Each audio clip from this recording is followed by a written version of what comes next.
Hi guys, Teacher Christian na área, trazendo para vocês a aula de number 6, ok? Parte 1 da primeira série, disciplina de inglês do Colégio Monjolo. Essa videoaula, pessoal, diz respeito lá à nossa Lesson 3, ok? E vai trazer um pouquinho sobre grammar. Nós vamos aprender nessa aula um pouquinho sobre prepositions of place and movement. Let's go? Bom, pessoal, prepositions são um assunto delicado, porque as pessoas têm muita dificuldade em usar essas palavrinhas ali no inglês, tá certo? Eu também tinha quando eu era estudante, então aconselho vocês estudarem bastante essa parte de preposições.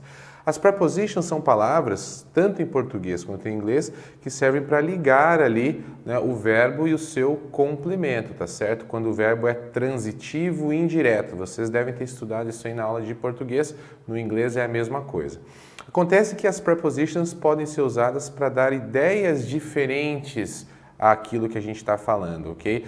Então é importante a gente conhecer quais são as principais prepositions e quais são os seus principais usos para que a gente possa interpretar bem o texto e para a gente possa até utilizá-las na hora que a gente está falando, porque elas podem ser uma ferramenta bem bacana. Então vamos lá, como eu disse para vocês, nós vamos estudar aqui na nossa aula number 6, ok? Parte 1, Prepositions of Place and Movement. Como é que funciona isso aqui? Prepositions of place, ou preposições de lugar, são palavrinhas que give the position or location of something. Então elas vão dar para vocês a posição ou a localização de alguma coisa, tá certo? Então aqui, pessoal, basta eu saber a tradução da preposition que eu não vou ter problema nenhum, tá certo? Vamos dar uma olhadinha aqui num exemplo, dois exemplos que o teacher colocou para vocês. O primeiro, the purse was in the car. In significa dentro. Então, onde estava a bolsa? A bolsa estava dentro do carro. Então, é a posição, a localização de alguma coisa. Ou ainda, the school is on Brazil Avenue.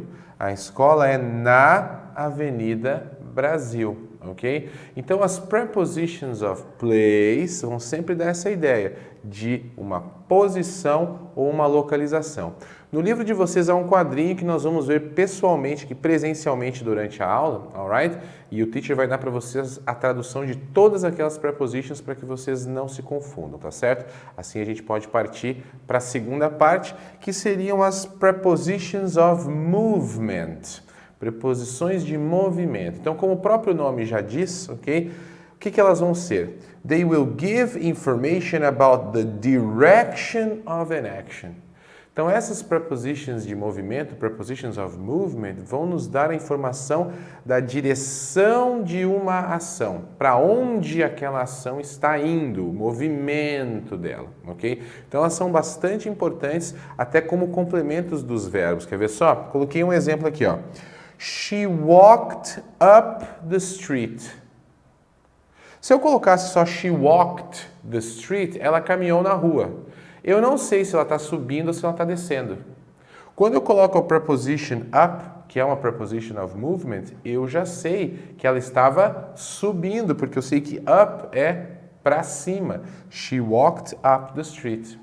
Se eu quisesse inverter a ordem, se eu quisesse falar que ela estava descendo a rua, caminhando, eu poderia colocar she walked down the street. Ela desceu a rua. Então, vocês viram como uma palavrinha muda totalmente o sentido da frase? Por isso que eu preciso conhecer muito bem todas as prepositions, para que na hora que eu estiver lendo um texto ali, na hora que eu estiver falando, na hora que eu estiver escrevendo, eu possa usar a palavra correta para expressar exatamente aquilo que eu quero dizer. Assim como aqui nas prepositions of place, lá no livro de vocês também tem um quadrinho com as prepositions of movement que nós vamos ver presencialmente também durante a aula para que o teacher possa passar todas as traduções e para vocês não terem nenhuma dificuldade.